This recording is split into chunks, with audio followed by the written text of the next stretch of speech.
Characteristics of a city. तो सबसे पहले ये कैसे पता लगेगा कि हम सिटी की बात कर रहे हैं या फिर टाउन या विलेज की। टाउन्स और सिटीज़ जो थे वो सबसे पहले रिवर वैलीज में पैदा हुए, जैसे उर, निपुर और मोहनजोदारो। ये लार्जर थे then any other human settlement prior in history. Ancient cities develop तब हुए जब फूड सप्लाई इंक्रीज होने से ये पॉसिबल रहा कि नॉन फूड प्रोड्यूसर जो लोग थे उन्हें सपोर्ट किया जा सके।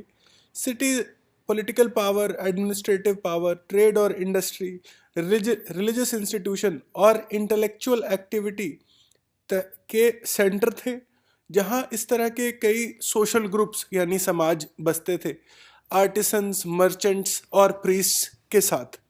सिटीज़ अपने आप में बहुत वैरायटी के थे, बहुत तरह तरह के थे, जिससे इनका साइज और कम्प्लेक्सिटी पर डिपेंड करता था।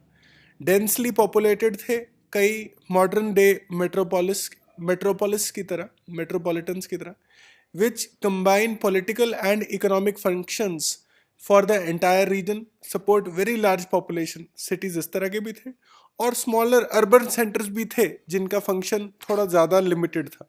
हिस्ट्री ऑफ अर्बनाइजेशन हम पढ़ेंगे। अर्बनाइजेशन यानी जो शहरीकरण हुआ in modern world।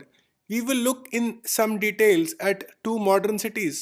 दो cities का उदाहरण लेंगे, जैसे जिनमें लंदन, जो कि दुनिया का सबसे बड़ा शहर है और इंपीरियल सेंटर था 19वीं सदी में, 19th सेंचुरी में, और दूसरा है Bombay, which is one of the most important modern cities in Indian subcontinent का सबसे इम्पॉर्टेंट शहर। Industrialization and rise of the modern city. Industrialization शुरू change the form of urbanization in modern period. जैसे इवन 1850 तक जब इंडस्ट्रियलाइजेशन को बहुत दशक हो गए थे शुरू हुए, तब भी ज़्यादातर वेस्टर्न कंट्रीज रूरल थे, यानी ग्रामीण थे। The early industrial cities of Britain such as Leeds and Manchester, Leeds और मैनचेस्टर जैसे पुराने इंडस्ट्रियल शहर, बहुत माइग्रेंट्स यानी माइग्रेंट लेबर जो आती थी गांव से, जो टेक्सटाइल मिल में काम करने के लिए, इन लेट 18th सेंचुरी। 1851 में 3/4 यानी 3/4 of adults in Manchester were migrants from rural area. London को देखना शुरू करेंगे। By 1750 one out of every 9 people of London and Wales lived of England lived and Wales lived in London, यानी कि 10-11% population जो England की थी वो सिर्फ एक शहर में बसती थी। ये कोलोसल यानी बहुत बड़ा शहर था जिसकी पॉपुलेशन करीब 6.25 लाख थी। Over the 19th century London continue to expand. इसके और भी बड़ा होता गया लंदन ड्यूरिंग 19th सेंचुरी, और इट्स पॉपुलेशन मल्टीप्लाइड 4-fold यानी 4 गुना हो गई 70 सालों में, 1810 से 1880 तक, इंक्रीजिंग फ्रॉम 1 मिलियन यानी 10 लाख से अबाउट 40 लाख यानी 4 million. The city of London was a powerful magnet for migrant population.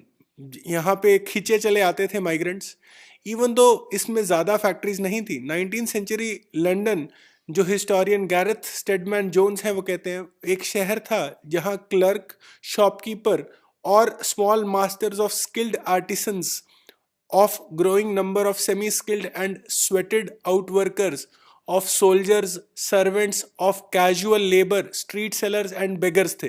तो दोबारा देखते हैं, क्लर्क्स, शॉपकीपर्स, स्मॉल मास्टर यानी छोटे काम करने वाले, स्किल्ड आर्टिसन जैसे कोई मटका बनाता है, ये इस तरह के, growing number of semi skilled worker जिन्हें थोड़ा आधा टेक्निकल काम करना आता था, स्वेटेड आउट वर्कर यानी बेसिक लेबर, सोल्जर्स और सर्वेंट्स बड़े राजघराने के नौकर, कैजुअल लेबर, स्ट्रीट सेलर यानी जो जैसे स्ट्रीट वेंडर जिसे हम कहते हैं, आइसक्रीम बेचने वाले, बेगर्स, ये सब रहते थे लंदन के अंदर।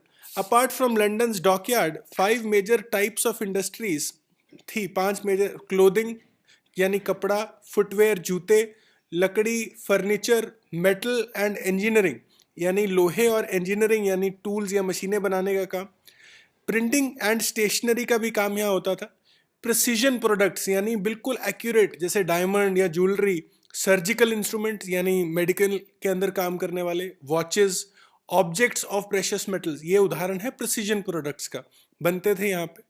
During the first world war 1914 से 1918 के अंदर लंदन ने मैन्युफैक्चरिंग शुरू की मोटर कार्स की, मोटर गाड़ियों की, इलेक्ट्रिकल गुड्स की, और एक बहुत लार्ज नंबर ऑफ फैक्ट्रीज बनी यहाँ पे जो accounted for nearly 1/3 of the job. तो अचानक एक फैक्ट्रीज के अंदर इन 4 सालों में बहुत इंक्रीज हुआ, जिससे 1/3 नौकरियां अब सिर्फ फैक्ट्रीज में होने लगी लंदन में। डिटेल आगे देखें।